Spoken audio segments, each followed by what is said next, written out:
Anti नेटलिज्म या anti नाटलिज्म, ये जो शब्द है आज हम इस पे बात करेंगे। एंटी नाटलिज्म कहता है कि इंसान जो है इसको बच्चे पैदा नहीं करने चाहिए, वो इसके खिलाफ है, एंटी है कि आप बच्चे पैदा न करें।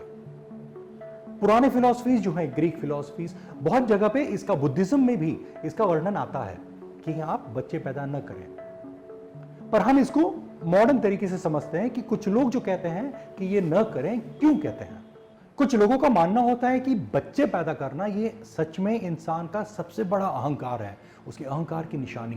बहुत सारे लोगों का यह भी कहना है कि हाँ, सारे धर्म, ज्यादातर सारे धर्म कहते हैं कि बच्चे पैदा करो, बच्चे होने चाहिए। पर वो कहते हैं कि शायद ज्यादातर सारे धर्मों ने इसकी बात इसलिए की क्योंकि पहले प्राचीन काल में इंसान का बचना बढ़ना मुश्किल था, बीमारियां थी, हमारे बच्चे बचते नहीं थे, इंसान का जो स्पीशीज है वो खत्म न हो जाए। इसलिए कहते थे शायद हर धर्म की बच्चे पैदा करें आप। सो ये जो एंटी नाटलिस्ट हैं, जो एंटी नाटलिज्म, जो ये लोग हैं, ये कहते हैं कि हाँ, बच्चे पैदा करना आपकी मर्जी है, आपका चाहत है, आपका डिजायर है, सही बात है और आप करते हो। लेकिन ये बच्चे आप समाज में लाते हो जहां दूसरे सारे जीते हैं, इस दुनिया में लाते हो जहां संसाधन की कमी है, इस दुनिया से लेते हो आप आ गए, लेकिन आप एक नया न लाए। ये एक फैक्ट है कि इंसान की आबादी दिन दुगनी रात चुगनी बढ़ते जा रही है। अगर हम दो हमारे दो भी करेंगे तो हमारा पॉपुलेशन वैसा का वैसा मेंटेन हो जाएगा 8 बिलियन पे। और हम 8 बिलियन, 80 बिलियन जानवर हर साल मार के खाते हैं, तो इनके लिए भी हम रिसोर्सेज इस्तेमाल करते रहते हैं जो दुनिया में लिमिटेड है। सो एंटी नाटलिस्ट कहते हैं कि ये सब तभी पॉसिबल है अगर इंसान अपनी आबादी कम करे, माइनस पे जाए, हम दो हमारे एक ही या हम दो और हमारे कोई नहीं, तब जाके ये नंबर जो है 8 बिलियन ह्यूमन पॉपुलेशन, ये कम होते रहेगा। और जैसे इंसान कम होंगे वैसे हम ये जानवरों का शोषण, ये धरती पे जो संसाधन इस्तेमाल कर रहे हैं वो सब कम होगा। वरना बहुत सारी रिसर्च बताते हैं कि 2050 में शायद समंदर खाली हो जाए, 2000 इतने में तेल खत्म हो जाएगा, इतने में वो हो जाएगा, पानी खत्म हो जाएगा। तो ये जग जाहिर बात है कि हमारी जैसी आबादी बढ़ रही है, या जो हमारी आबादी है, संसाधन नहीं रहे हमारे पास, समय नहीं रहा। एक ही तरीका, बच्चे पैदा करना बंद करें। ये है एंटी नाटलिस्ट के विश्वास। ये एंटी नाटलिस्ट जो होते हैं, इनको बच्चों से इशू नहीं है। ये कहते हैं आपको बच्चे चाहिए, गोद ले लें आप, जो बच्चों का कोई नहीं है उसका ख्याल रखें, बच्चों को ख्याल रखें आप, मना नहीं करते।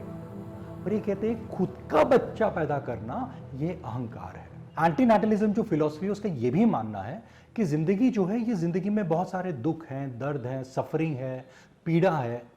सो किसी बच्चे को लाना और इसमें झोंक देना गलत है। और वैसे भी ये भी कहते हैं कि उस बच्चे से क्या किसी ने पूछा कि क्या आप इस दुनिया में आना चाहते हो क्या?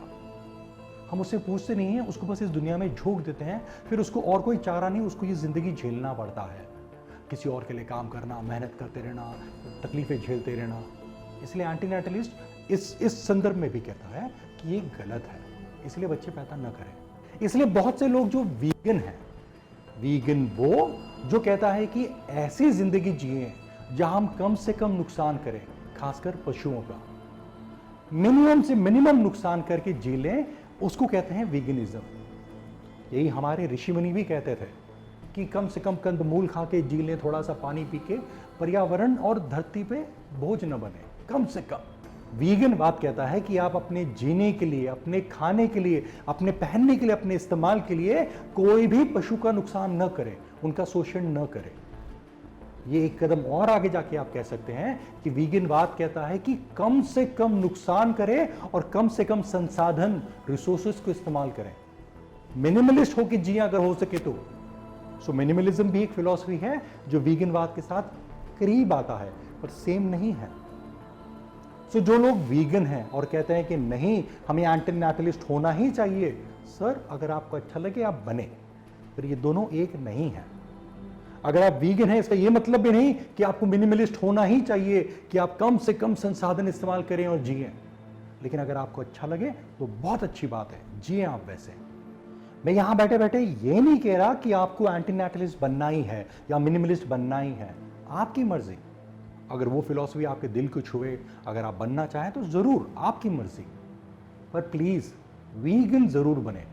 एक तो हम पढ़े लिखे लोग नहीं हैं, हमें बिल्कुल नहीं समझ में आ रहा कि इस वक्त दुनिया की हालत क्या है। दुनिया एक भी नए बच्चे का बोझ अब बर्दाश्त नहीं कर सकती भाई। और ये आध्यात्मिक नहीं, वैज्ञानिक इकोलॉजिकल बात बोल रहा हूं मैं। तुम बच्चा पैदा कर देते हो, बच्चे के साथ साथ रोड भी पैदा करोगे, हवा भी पैदा करोगे, मकान भी पैदा करोगे, पानी भी पैदा करोगे, अन्न भी पैदा करोगे, और पृथ्वी पर ये सब नहीं बचे हैं। ये जिद ही बहुत बचकानी है कि जब तक मेरे वीर से नहीं पैदा होगा तब तक मुझ में प्रेम ही नहीं आएगा। ये प्रेम का और वीर का क्या संबंध है?